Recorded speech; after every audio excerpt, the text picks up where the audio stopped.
మీరేమన్నారో నాకు అర్థం కావట్లా. అన్నా ఏం చేస్తున్నావు అన్నా?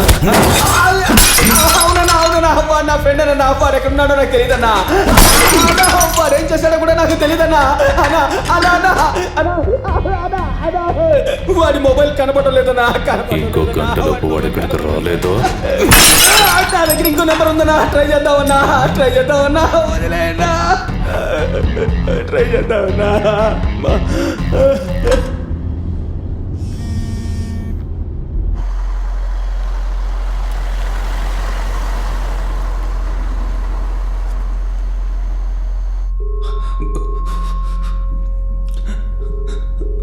తీయట్లేదన్నా. వాడు ఎక్కడ పని చేస్తుంటాడు? వాడు ఎక్కడ పని చేస్తుంటాడు? ఇన్ఫోటెక్ అన్నా. ఎవరా నువ్వు?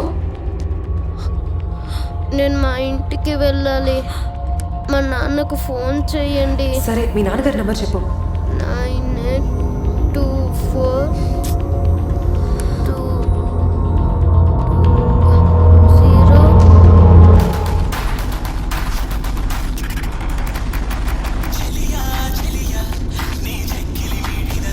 అన్న దయచేసి ఆ పాట కొంచెం ఆఫ్ చేయండి.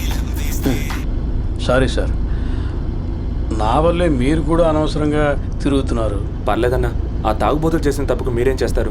వదిలేయండి, ఈ ఊరే అంతా. సార్ నేను కూడా ఈ ఊరికి కొత్త. కొంతమంది చేసిన దాన్ని బట్టి ఊరిని తప్పుగా అంచనా వేయకూడదు కదా సార్.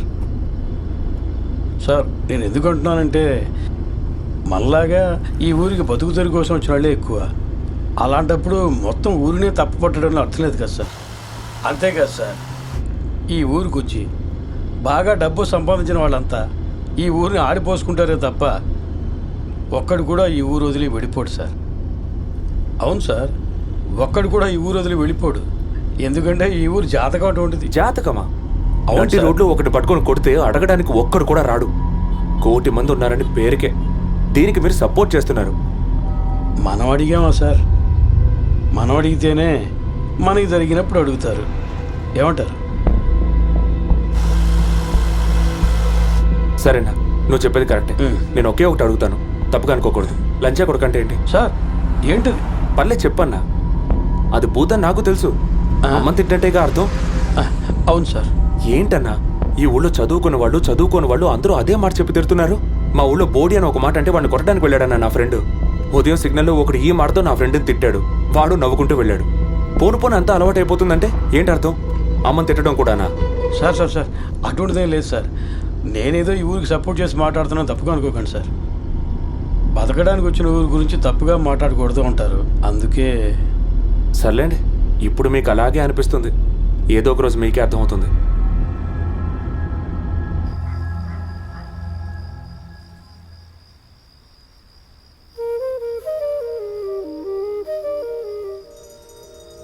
ఇలా చూడు.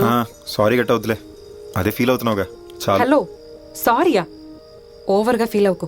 ఈ అబ్బాయిని వాళ్ళ ఇంట్లో దించాలి, అందుకే వచ్చాను. చేసిన దానికి సారీ ఒకటి తక్కువ. ఓహో, అయితే ఫీల్ అవరు అనమాట. మరి దేనికి పొద్దున్న పోలీసు వాళ్ళు పట్టుకున్నప్పుడు మేడం ఏడిచారు? అదే, ఆ విషయాలన్నీ నీకు అనవసరం. ఎక్కడికో వెళ్ళిపోదామని బయలుదేరావుగా, అలాంటప్పుడు అవి నీకెందుకు? బయలుదేరు. మరి నచ్చిన వాళ్ళంతా దూరం పెడుతుంటే నేను ఇక్కడేం చేస్తాను? అదే వెళ్తున్నా. ఉద్యోగం కావాలి అని వచ్చి అడిగిన వాళ్ళకి మీరెవరు? ఎవడో ఒకడు నాకు ఉద్యోగం వద్దురా బాబు అని వెళ్ళిపోతాడు. వాడికి మీరు పిలిచి మరీ ఇస్తారు, అంతేగా? వాడు ఎవడో ఒకడు కాదు, నా ఫ్రెండ్ వాడినే లవ్ చేస్తోంది. ఈ ఉద్యోగం మీదే వాళ్ళ జీవితాలు ఆధారపడి ఉన్నాయి. పాపం వాడు ఒరిజినల్ సర్టిఫికేట్స్ అన్నీ పోయాయి. ఇప్పుడు ఏం చేస్తాడో ఏంటో. ఆడి సర్టిఫికేట్లు అన్ని T1 స్టేషన్లోనే ఉన్నాయి, వెళ్ళి తీసుకోమను.